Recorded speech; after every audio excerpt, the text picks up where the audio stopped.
केशों के बंधन देखे तो उगी उगी प्रेम की अनगिन शाखें, जिस पल चाहे थमाई तुमने,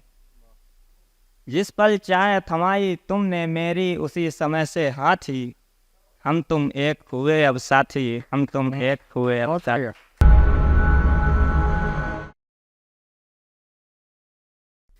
सुनिए कि हम तुम एक हुए अब साथी, ये समय तब का है जब आप विवाह के लिए लड़की देखने जाते हैं, तब का गीत है। हम तुम एक हुए अब साथी, प्रिय अभी तक बनी हुई है सुस्मृतियाँ उस प्रथम मिलन की, प्रिय अभी तक बनी हुई है सुस्मृतियाँ उस प्रथम मिलन की, जिस दिन एक साथ रहने की हामी आई चार नयन की, पहली बार नयन देखे थे दूजी बार बदन पर आँखें, पहली बार नयन देखे थे दूजी बार बदन पर आँखें, केशों के बंधन देखें तो उगी प्रेम की अनगिन शाखें, केशों के बंधन देखे तो उगी प्रेम की अनगिन शाखें, जिस पल चाहे थमाई तुमने, जिस पल चाहे थमाई तुमने मेरी, उसी समय से हाथी हम तुम एक हुए अब साथी, हम तुम एक हुए अब साथी। कि थोड़ी देर तुम्हारी बातें थोड़ी देर हमारी बातें, थोड़ी देर तुम्हारी बातें थोड़ी देर हमारी बातें, क्या पढ़ती हो क्या करती हो कुछ ऐसी नाजुक सी बातें, प्रत्युत्तर में प्रश्न तुम्हारे मन मेरा हर ले जाते थे,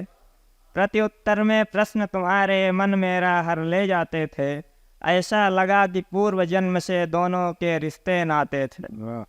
ऐसा लगा कि पूर्व जन्म में दोनों के रिश्ते नाते थे, ऐसा लगा कि मेरे जीवन का तुम पहले से हिस्सा थी, हम तुम एक हुए अब साथी, हम तुम एक हुए अब। बहुत बढ़िया। अंतिम बंद सुनिए कि कैसे लगे तुम्हें हम बोलो यह अब कोई प्रश्न नहीं है, विवाह उपरांत की बात है, कि कैसे लगे तुम्हें हम बोलो यह अब कोई प्रश्न नहीं है, खुशी तुम्हारी बता रही है यह अब कोई प्रश्न नहीं है, ठीक यहीं से निर्धारित हो गया उभय का परिणय बंधन, ठीक यहीं से निर्धारित हो गया उभय का परिणय बंधन, बस कुछ दिन थे दूर और सखी आई वह फिर रजनी पावन, बस कुछ दिन थे दूर और फिर आई सखी वह रजनी पावन, जिस दिन माथे पर सिंदूर से, विशेष पंक्ति सुनिएगा, कि जिस दिन माथे पर सिंदूर से लिखी गई मधुरिम गाथा थी, हम तुम एक हुए अब साथी, हम तुम एक हुए अब साथी। बहुत बढ़िया।